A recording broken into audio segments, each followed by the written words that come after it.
Hi, என்னோட பேர் முத்து Solaiyappan. Do you know what does the word IPO stands for? ஐபிஓனா என்னன்னு தெரியுங்களா? அதோட அப்ரிவேஷன் என்னன்னு தெரிஞ்சுக்கோங்க. IPO stands for Initial Public Offering. So basically ஒரு கம்பெனி ஜென்ரல் பப்ளிக் கிட்ட போய் பணம் கேட்குறாங்க, ஃபண்ட்ஸ் ரைஸ் பண்ணுறாங்க அப்படின்னா for the first time then it is called initial public offering. சரிங்களா? இப்போ ஃபார் எக்ஸாம்பிள் ஒரு கம்பெனி பணம் ரைஸ் பண்ணுறாங்க. அந்த பணம் ரைஸ் பண்ணுறதுக்கு ஒரு 20% அவங்களோட கம்பெனி ஷேர்ஸை மல்டிபிள் ஷேர்ஸாக இன்வெஸ்டர்ஸ் கொடுக்குறாங்க அப்படின்னா இது மூலிமா அந்த கம்பெனிக்கு பப்ளிக் பணம் கொடுத்து அந்த ஷேரை வாங்கிக்கிறாங்க.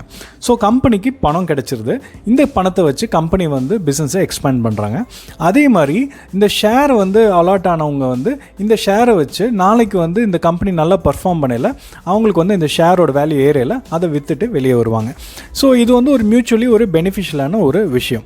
பட் ஆனால் அதுக்காக கம்பெனியோட ஷேர் வாங்கிட்டாங்கிறதுக்காக அவங்களுக்கு எந்த விதமான கண்ட்ரோலிங் கெப்பாசிட்டி அந்த கம்பெனி மேலே இருக்காது. இதை இன்னும் சிம்பிளாக எக்ஸ்பிளைன் பண்ணணும்னா, உங்கள் வீட்டில் ஒரு 3 பெட்ரூம் வீடு இருக்குது. நீங்கள் ஒரு பெட்ரூம் யூஸே பண்ணவே இல்லை அப்படின்னா அந்த ஒரு பெட்ரூம் நீங்கள் ஒரு பேயிங் கெஸ்ட்டாக யாராவது ஒரு பேச்சுலருக்கு நீங்கள் வாடகை கொடுறீங்க அப்படின்னா அவங்க அந்த ஒரு சின்ன ரூமை உங்கள் இடத்துல ஆக்குபை பண்ணுறதுக்கு ஒரு மாதம் ஒரு குறிப்பிட்ட அமௌண்ட்டு கொடுக்குறாங்க. ஸோ இதுக்காக அவங்களுக்கு உங்கள் வீட்டு மேலே ஒரு உரிமையோ இல்லாட்டி அவங்க வீடை இப்படி தான் நடத்தணும்னு சொல்கிறதுக்கு எந்த விதமான உரிமையே கிடையாது. இது it is just purely mutually beneficial. ஒரு கையில் பணம் கொடுக்குறீங்க, அதுக்கு உங்களுக்கு ஷேர் ரிசீவ் ஆகுது.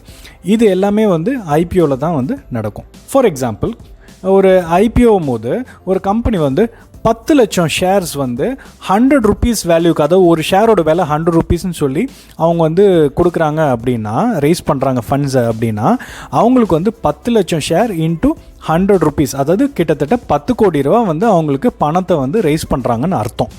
ஸோ இப்போ 10 லட்சம் ஷேர் வாங்குறதுக்கு ஒரு 12 லட்சம் ஷேருக்கு உண்டான மதிப்பு, அதாவது கிட்டத்தட்ட 12 கோடி ரூபாய்க்கு அவங்களுக்கு ஃபண்ட்ஸ் தேவை கொடுக்குறாங்க மக்கள் அப்படின்னா அவங்க எல்லாத்தையும் எடுத்துக்க முடியாது. அவங்களால அந்த 10 கோடி தான் அவங்க ரைஸ் பண்ணதுக்கான அமௌண்ட்டுக்கு ஷேர்ஸ் அலாட்மெண்ட் பண்ண முடியும். அப்போ மிச்சவங்களுக்கு என்ன பண்ணுவாங்க? இதுக்கு ஒரு இன்டர்னலாக ஒரு கால்குலேஷன் யூஸ் பண்ணி அவங்க ஒரு ப்ரோரேட்டா பேசிஸில் ஒரு ப்ரொபோர்ஷனேட்டாக பார்த்தீங்கன்னா பப்ளிக் அண்ட் இன்வெஸ்டர்ஸுக்கு அந்த ஐபிஓ அலாட்மெண்ட் பண்ணுவாங்க. இப்போ இந்த டைமில் யாருக்கெல்லாம் ஷேர்ஸ் அலாட்மெண்ட் ஆகலையோ அவங்கெல்லாம் இந்த கம்பெனியில் இன்வெஸ்ட் பண்ணணும்னு நினச்சாங்கன்னா ஐபிஓ டைமில் பண்ண முடியாது. அந்த கம்பெனியை ட்ரேடிங்க்கு வந்ததுக்கப்புறம் தான் அந்த ஷேரை வாங்கி அவங்க யூஸ் பண்ணிக்க முடியும். ஸோ ஐ ஹோப் உங்களுக்கு ஐபிஓவில் என்ன பண்ணுவாங்க, என்னெல்லாம் ஆக்டிவிட்டீஸ் நடக்குங்கிறத பற்றி நான் உங்களுக்கு டீட்டெயிலாக சொல்லிட்டேன். So let us meet in the next video.